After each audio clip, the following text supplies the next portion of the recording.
Nama saya Jamali, boleh panggil Jamie. Grad daripada MMU, Bachelors of Multimedia. Sebelum ni saya kerja sendiri buat freelance. Freelance pun kerja-kerja design juga, idea je.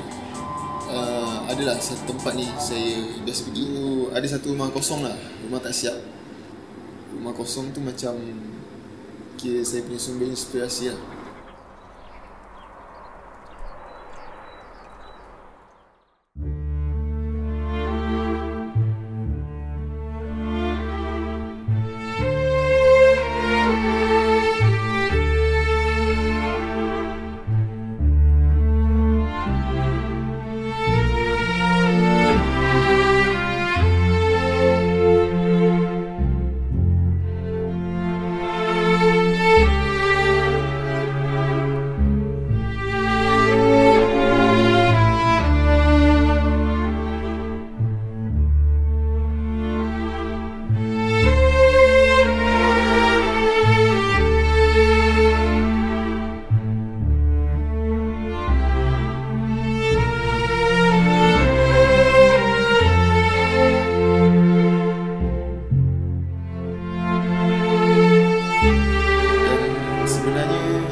Rasa tenang.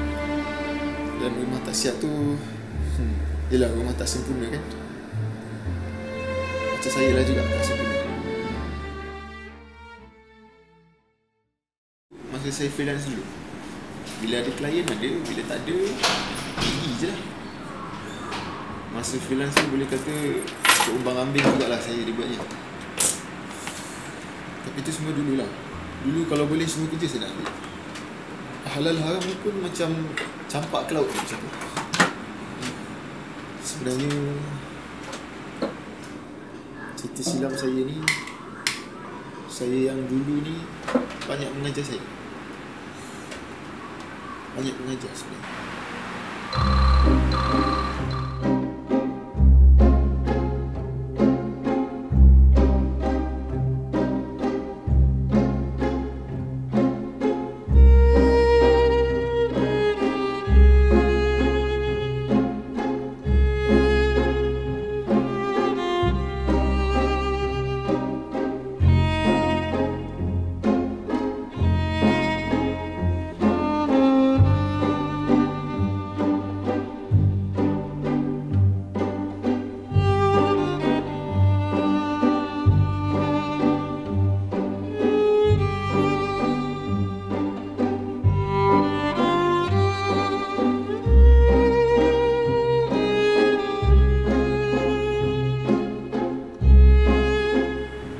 Banyak benda yang saya tak patut buat dulu.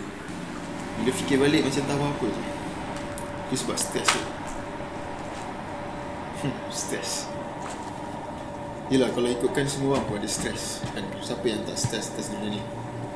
Kerja lah mana-mana pun mesti ada stres. Cuma cara kita handle tu macam mana? Benda yang kita buat, kenapa kita buat, untuk apa sebenarnya kita buat benda tu? Tujuan kita lah, tujuan kita hidup, tujuan kita kerja. Benda tu yang sebenarnya kita kena check balik. Satu masa tu saya sedar sebenarnya.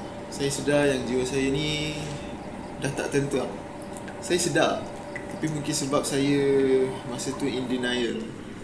So dia macam sedar tapi tak nak buat apa-apa. Yelah, bila hidup sendiri ni banyak benda, keputusan semua kita kena buat sendiri. So bila tak ada guide tu memang senang lah nak tersasar kan. Walaupun kita dah letak tujuan kita, kita dah letak target, tapi sebabkan kita tak ada guide, so memang senang kita nak miss. Terasa jiwa kosong. Mak ayah saya dah meninggal 3 tahun lepas.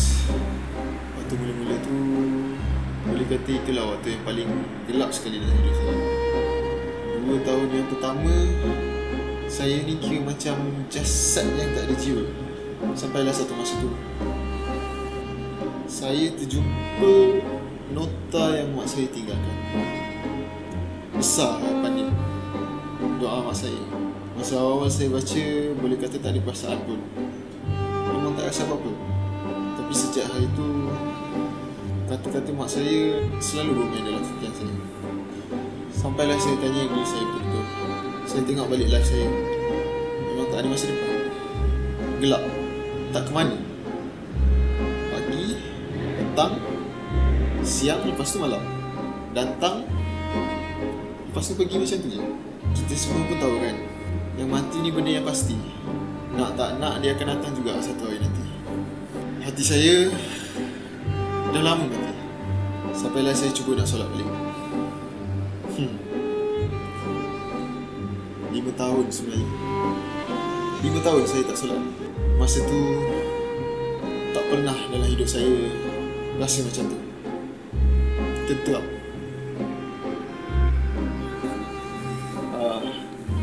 Maaflah, dah bukan macam interview pula kan. Cerita saya tadi, itu semua saya dulu. Ini saya yang sekarang lah, dalam proses untuk berubah.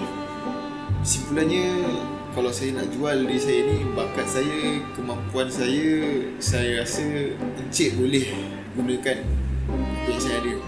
Dan saya yakin kalau saya kerja kat sini, insyaAllah tak macam dulu.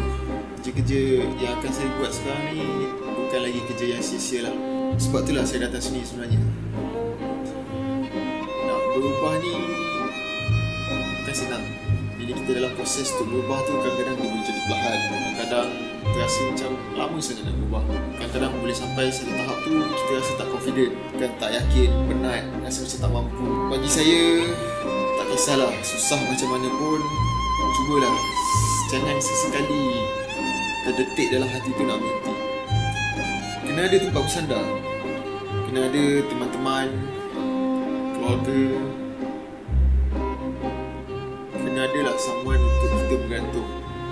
Pernah seorang kawan saya cakap, yang berubah ni bukan segenggam perubahan drastik yang diperlukan, tapi cukup sekadar secebis usaha yang berterusan.